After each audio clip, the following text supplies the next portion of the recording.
Assalamualaikum warahmatullahi wabarakatuh dan selamat pagi teman-teman semua. Apa kabar hari ini? Ya, semoga sehat-sehat saja dan selalu dalam lindungan Tuhan Yang Maha Esa. Hari ini kita kembali lagi untuk belajar literasi bahasa Inggris bersama saya Ilham Yunus melalui saluran edukasi kesayangan kita Smart School. Generasi smart berkarakter cerdas Ki.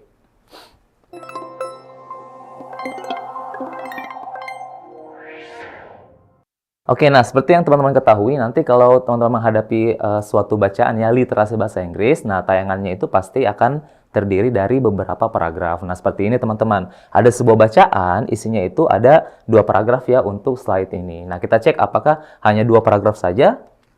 Nah, ternyata ada paragraf ketiga dan paragraf keempat ya. Nah, oke. Jadi ada paragraf 3, 4, dan 5. Nah, kalau kita lihat di sini ya teman-teman, ini teksnya kayaknya lumayan panjang nih. Kak, ini mengerikan katanya. Tapi ya sebenarnya pada dasarnya teks-teks SNBT itu bakalan seperti ini teman-teman ya. Panjang, ya mungkin panjang kali lebar istilahnya gitu. Tapi you don't have to be worried, you don't have to be afraid. Karena selain kakak-kakak di sini mau memperlihatkan cara untuk menjawabnya, ya pastinya juga akan mengajarkan teman-teman cara menghemat waktu gitu. Karena dengan menghemat waktu juga teman-teman bisa memiliki waktu yang luang nanti ya untuk mereview jawaban-jawaban yang sudah teman-teman klik kalau karena komputer ya, jadi diklik gitu. Jadi sehingga mungkin ada waktu sekitar 3 menit untuk teman-teman review lagi jawabannya ya, supaya jawabannya maksimal dan mendapatkan skor yang teman-teman impikan. Oke, nah sekarang ya kita cek nih, ini teks tentang apa. Di sini ada paragraf 1 dan 2. Nah, biasanya teman-teman kalau misalnya menghadapi bacaan seperti ini, teman-teman boleh baca kalimat awal dan akhir saja, ya. Apakah saya harus membaca keseluruhan, Kak? Nah, sebenarnya tidak perlu ya, teman-teman, karena teman-teman juga dibatasi oleh waktu, gitu. Nah, jadi teman-teman baca saja awal dan akhir, karena biasanya inti dari setiap paragraf itu ada di awal dan akhir, ya. Nanti teman-teman bisa kolaborasikan dari setiap paragraf untuk menemukan ide pokoknya. Nah, seperti di sini ya, di paragraf pertama, di kalimat pertama, in the highlands of northern Thailand, ya. Jadi katanya di dataran tinggi, ya. Jadi highlands ini dataran tinggi, teman-teman, artinya ya. Northern Thailand, di Thailand bagian utara, there was once a truly isolated tribe, ya. Dulu ada sebuah, gitu ya, sebuah tribe. Nah, tribe ini suku, gitu, teman-teman ya. Suku yang sangat, truly itu artinya sangat ya, teman-teman. Sangat isolated. Nah, isolated ini kita artikan sebagai terpencil gitu. Nah, ini kok digarisbawahin, Kak? Nah, berarti nanti ini menjadi salah satu soal pertanyaan yang teman-teman akan hadapi ya. Mungkin di nomor 2 atau 3 atau 1 barangkali ya, nanti kita lihat. Oke? Tapi di sini saya sudah berikan makna bahwa isolated itu artinya terpencil ya. Kemudian, oke, kita baca kembali ya. Jadi di bagian Thailand utara ya, di dataran tingginya itu dulu ada sebuah suku yang sangat terisolasi atau terpencil gitu. Oke. Berarti teks ini akan membahas mengenai sebuah suku yang terpencil itu ya. Dulu. Nah, dari kata dulu berarti ada perbedaan dengan apa yang terjadi di masa sekarang ya. Kalau dulu terpencil berarti mungkin sekarang enggak. Nah, gitu. Ya. Jadi setiap kalimat yang teman-teman baca coba pahami gitu ya. Apa maknanya, karena itu akan mengantarkan kita ke pembahasan selanjutnya ya. Nah, sekarang kita cek lagi di kalimat terakhir seperti saya bilang tadi ya, cara untuk mengetahui ide pokok dari bacaan. Kita bisa mulai dari sini ya, once di sini. Once outsiders attempted to approach them. Jadi katanya kalau ada orang dari luar ya, dari luar suku mereka berusaha untuk mendekati mereka, they immediately disappeared ya into the forest. Mereka akan tiba-tiba atau langsung menghilang di dalam hutan gitu ya. Nah, jadi cukup ini aja yang teman-teman pahami dari once sampai di forest. Artinya mereka itu mungkin nggak suka ya dideketin sama orang asing gitu. Karena ketika orang asing itu mendekati mereka, mereka akan langsung menghilang. Oke. Ya, ini sebuah detail ya, tapi intinya yang teman-teman perlu ketahui bahwa ini adalah pembahasan mengenai suku yang terisolasi. Udah itu aja ya. Teman-teman nggak perlu terlalu memahami detailnya sebenarnya. Nanti pertanyaan ya yang akan mengarahkan teman-teman untuk mengetahui apa sih yang ingin ditanyakan gitu. Nah, baru teman-teman boleh memahami detailnya. Untuk mengenali ide pokoknya, teman-teman hanya perlu memahami luar-luarnya saja ya. Kalau bahasa kasarnya kulit-kulitnya aja gitu ya. Supaya teman-teman bisa tahu aja sih ini teks mengenai apa. Oke? Nah, sekarang kita lanjut di di paragraf kedua. Nah, di paragraf kedua katanya ya, these people call themselves Malabrik or Malabri. Oke, jadi katanya mereka menyebut diri mereka sebagai Malabri, ya. Malabri mungkin itu ya, teman-teman. Which means forest human being in the Austroasiatic group of languages. Nah, yang mana artinya dari Malabri itu adalah forest human being atau manusia hutan, ya.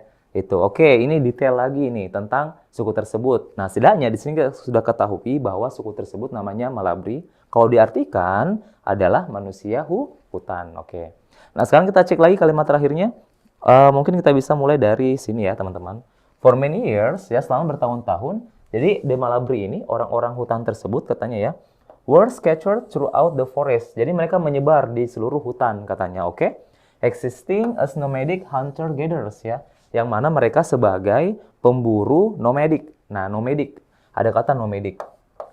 Nomadic adalah istilah untuk menggambarkan kegiatan atau aktivitas berpindah tempat gitu ya.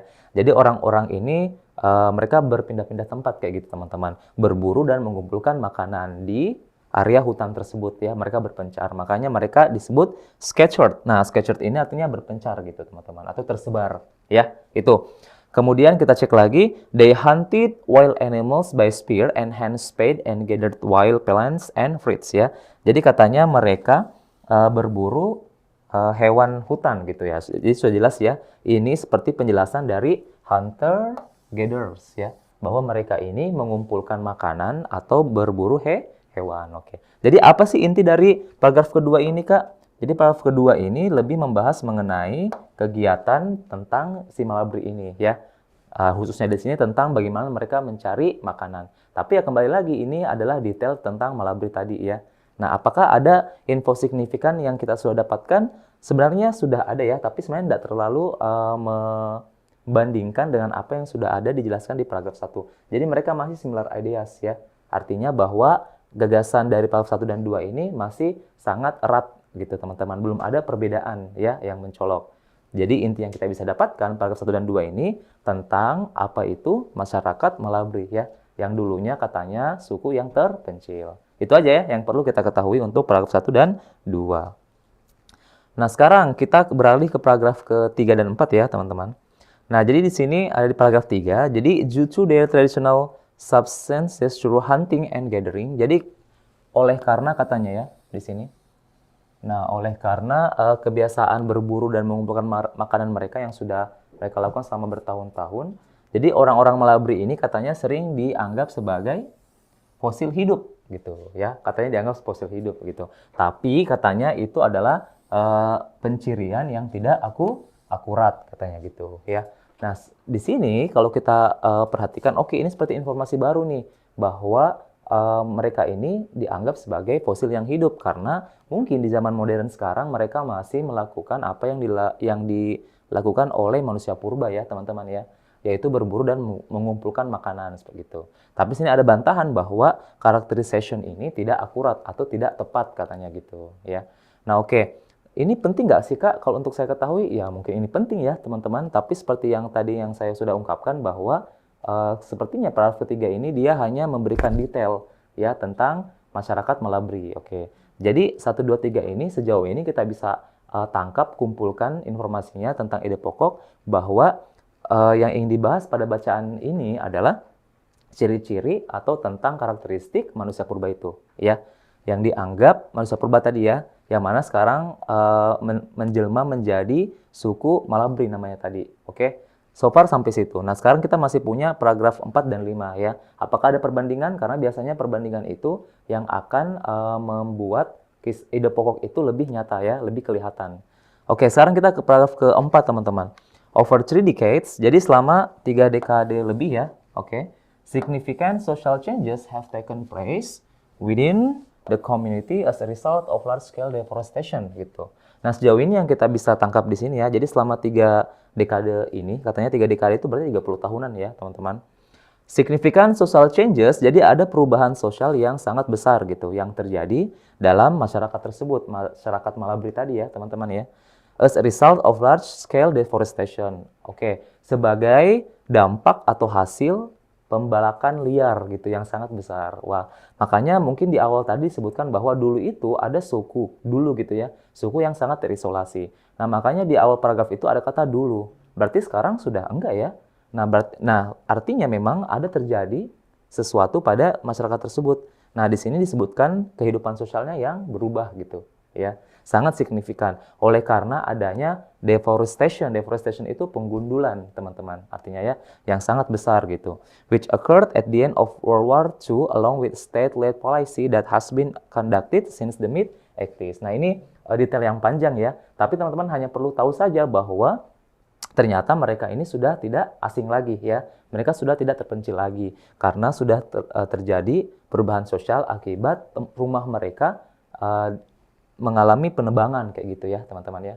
Oke. Nah, jadi kelihatannya di sini video pokoknya bukan lagi tentang ciri-ciri Malabry gitu ya. Dan ternyata di sini kelihatannya akan membahas mengenai bagaimana Malabry di zaman sekarang kayak gitu ya. Tadi ciri-cirinya sudah dan cukup detail nih karena udah 3 paragraf. Nah, di paragraf keempat memberikan informasi baru bahwa perubahan sosial terjadi pada masyarakat mereka, gitu ya. Oleh karena adanya pembalakan hutan yang besar-besaran gitu. Nah, sekarang kita cek lagi apa detail yang memperkuat informasi di paragraf ini. Tentunya kita ke slide berikutnya ya, teman-teman. One could ask, nah kita mungkin bisa bertanya katanya, how much would the world change without the Malabry? Jadi katanya apa sih pengaruh Malabry terhadap dunia gitu? Akan berubah seperti apa gitu dunia kalau tanpa Malabry? Nah, contohnya lagi di sini ya. An example, ada sebuah contoh ya yang bisa menjawab pertanyaan ini katanya. Contoh misalnya the word jealousy. Anyone know what jealousy means? Teman-teman tahu artinya jealousy? Jealousy itu artinya kecemburuan atau keirian gitu ya. Rasa cemburu gitu. Does not exist in their language. Katanya nggak ada sebenarnya di bahasa mereka. Jadi nggak ada istilah rasa cemburu gitu dalam istilah mereka ya. Which is to say that they have never been envious of others. Berarti katanya mereka mungkin nggak pernah iri antara satu sama lain. Karena kata iri itu pun nggak ada katanya dalam bahasa mereka. Ya. Sekarang kita cek, yet today, namun sekarang this is no longer the case. Ya. Nah, sekarang nggak seperti itu katanya. As they are integrated into Thai society under the banner of development. Nah, karena mereka sekarang sudah berkumpul ya dengan Thai society ya atau masyarakat Thailand ya. Berarti mungkin masyarakat modern ya, karena mereka kan dulu masyarakat yang tinggal di hutan. Tapi karena sudah terjadi penebangan besar-besaran di rumah mereka ya di hutan tersebut, mereka mungkin terpaksa untuk bergabung dengan masyarakat umum ya. Nah, makanya tadi terjadi perubahan sosial ya di paragraf sebelumnya. Yang Malabry in particular have begun to understand the modern world and have started to express this feeling. Nah, karena ya pastinya karena mereka tinggal di masyarakat modern, mereka juga akhirnya merasakan perasaan iri tersebut ya, cemburu tersebut gitu. Nah, apakah itu berpengaruh? Ya mungkin kurang lebih berpengaruh ya. Yang mungkin dulu mereka itu orangnya biasa-biasa aja gitu ya, bahwa mereka percaya bahwa setiap orang itu punya kesempatan waktu mereka masih di suku mereka. Tapi karena mereka sudah masuk ke dunia modern, mereka merasa bahwa ada perbedaan antara saya dan orang lain. Sehingga ketika ada orang lain yang mendapatkan keuntungan lebih besar, mereka merasa iri gitu. Apalagi di masyarakat modern pastinya ada kata iri ya dalam kamus mereka. Nah, kita cek lagi. They now have a measure to compare themselves with others. Mereka sekarang sudah punya ukuran gitu ya untuk membandingkan diri mereka. Nah, ternyata betul ya. Jadi ketika mereka sudah bergabung dengan masyarakat modern, mereka sering membandingkan diri mereka dengan masyarakat modern tersebut gitu. Ya mungkin mereka merasa bahwa karena saya bukan masyarakat asli, mungkin saya dikesampingkan kayak gitu. Nah, kita cek ya apakah benar demikian.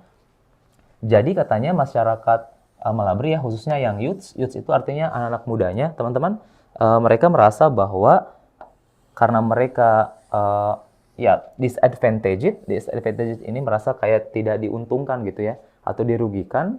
Nah, akhirnya mereka merasa bahwa sangat sulit untuk melihat posisi mereka pada masyarakat Thailand yang modern tersebut gitu. Nah, kalau sederhananya mereka ini merasa bahwa mereka memang marginalkan seperti di nomor 2-kan begitu ya. Mereka mungkin tidak mendapatkan kesempatan yang sama dengan masyarakat modern karena latar belakang pendidikan mungkin, latar belakang keturunan mungkin yang berbeda ya. Jadi sehingga mereka merasa mungkin hidup di masyarakat modern tidak menguntungkan mereka. Itu ya kurang lebih teman-teman. Kita cek ada lagi nggak sih paragraf? Oke, nggak ada ya. Jadi teks tersebut ada sampai 4 atau 5 paragraf tadi. Nah, jadi apa sih ide pokoknya, Kak? Nah, ide pokoknya ini membahas mengenai masyarakat Malabri ya, yang dulu hidup di hutan, sekarang mereka bergabung dengan masyarakat modern di Thailand ya, teman-teman. Tapi di sini fokus membahas bahwa mereka mengalami perubahan sosial yang signifikan ya. Mereka merasa bahwa diri mereka ini tidak diuntungkan atau dirugikan semenjak hidup atau bergabung dengan masyarakat modern. Nah, sekarang kita beralih ke nomor 3 nih. Oke, which paragraph discusses the shifting pattern of work? Nah, jadi sejauh ini pertanyaannya, jadi paragraf mana yang membahas tentang shifting pattern of work ya, atau pola kerja yang berubah gitu. Oke, that is currently undergoing among the Malabri society. Yang sekarang terjadi ya. Jadi perubahan pola kerja itu yang sekarang terjadi di masyarakat Malabri. Oke. Jadi setiap pertanyaan itu pasti ada keywordnya ya, teman-teman. Jadi keywordnya itu dia bertanya mengenai pembahasan tentang adanya pola perubahan kerja ya, atau ada perubahan pola kerja yang terjadi pada Malabri Society atau masyarakat Malabri.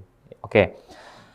Ada sebenarnya teman-teman ada keuntungan mengapa kita perlu membahas setiap paragraf seperti yang tadi kita lakukan ya. Nah, supaya teman-teman itu bisa tahu dan mengingat tadi di paragraf 1 fokus apa, 2 apa, hingga paragraf kelima mengenai apa gitu. Supaya teman-teman tidak perlu bolak-balik membaca teks itu ya.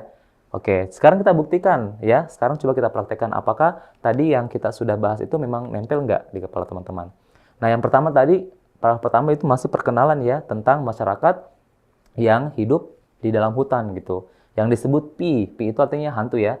Oke, katanya kalau ada orang-orang yang orang luar ya yang masuk mendekati mereka, mereka akan langsung menghilang. Oke, jadi apa sih inti dari paragraf 1? Tentunya tentang perkenalan dari suku tersebut. Itu ya, masih terlalu general. Oke. Kemudian paragraf kedua mulai disebutkan bahwa nama mereka adalah Malabri gitu ya. Mereka ini katanya bekerja sebagai pengumpul makanan atau berburu gitu. Mereka nomadik. Tadi nomadik ini artinya berpindah-pindah tempat ya. Makanya mereka tersebar katanya luas dalam hutan itu. Oke, kemudian paragraf ketiga disebut juga bahwa mereka ini karena punya kebiasaan yang berburu dan mengumpulkan makanan, mereka seperti dianggap fosil hidup gitu. Tapi ada bantahan bahwa karakteristik atau karakterisasinya mereka ini tidak akurat. Tapi ini sama ya dengan paragraf kedua tentang ciri-ciri atau pembahasan lebih lanjut mengenai masyarakat Malabri itu. Paragraf ketiga. Jadi 1, 2, 3 ini masih perkenalan tentang bagaimana masyarakat Malabri ya. Jadi pekerjaannya di situ utamanya apa tadi teman-teman? Berburu dan mengumpulkan makanan. Itu ya. Itu pekerjaan intinya. Pertanyaannya di sini bahwa adanya perubahan pola kerja gitu. Berarti ketika mereka masuk di masyarakat modern, mereka nggak lagi berburu pastinya ya. Nah oke, mereka melakukan pekerjaan yang memang sesuai standar dengan masyarakat Thailand. Itu. Oke, berarti kita bisa simpulkan paragraf 1, 2, dan 3 bukan jawabannya. Ya, itu. Berarti jawabannya ada di antara paragraf 4 dan 5. Sekarang kita cek ya.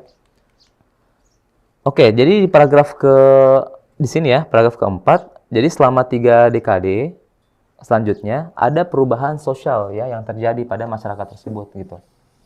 Nah, itu karena mereka bergabung dengan masyarakat modern ya, karena rumah mereka itu katanya ditebang gitu. Oke. Kemudian kita cek lagi di sini. Nah, di sini tadi sempat ya kita bahas. Nah, sekarang mereka katanya memiliki hidup yang modern kayak gitu ya dengan masyarakat lain. Engaging in wage labor, cash crop cultivation, and ethnic tourism. Jadi mereka bekerja sebagai buruh pabrik misalnya ya, buruh upah kayak gitu teman-teman. Atau crop cultivation, atau mereka seperti bersawah kayak gitu ya. Soalnya kalau di hutan nggak bersawah, mereka berburu dan mengumpulkan makanan dari pohon-pohon. Sedangkan ketika mereka sudah masuk bergabung dengan masyarakat modern, mereka bekerja sebagai buruh, juga bertani, dan juga kerja di tempat pariwisata. Nah, kelihatannya di sini membahas mengenai itu tadi pertanyaannya ya, tentang perubahan pola kerja mereka. Jadi paragraf 4 bisa jadi jawaban. Kemudian di paragraf selanjutnya, di sini tadi yang kita sudah bahas tentang jadi yang kita sudah bahas di sini tentang perasaan orang-orang Malabri ya, yang bergabung di masyarakat modern yang sudah memiliki pemahaman yang sama dengan masyarakat modern seperti itu. Jadi ini lebih ke bagaimana kehidupan sosial mereka, bukan tentang shifting work-nya. Nah, jadi jawabannya yang kita bisa ambil untuk pertanyaan nomor 3 adalah ke-4 ya. Karena 5 bukan membahas mengenai perubahan pola kerja, tapi mengenai apa tadi teman-teman? Ya, tentang perubahan sosial mereka ya. Bagaimana mereka menanggapi masyarakat yang sedang mereka jalani di situ ya kehidupannya. Oke, sedangkan yang tentang shifting pattern of work ada di paragraf ke-4. Gitu ya teman-teman ya. Oke.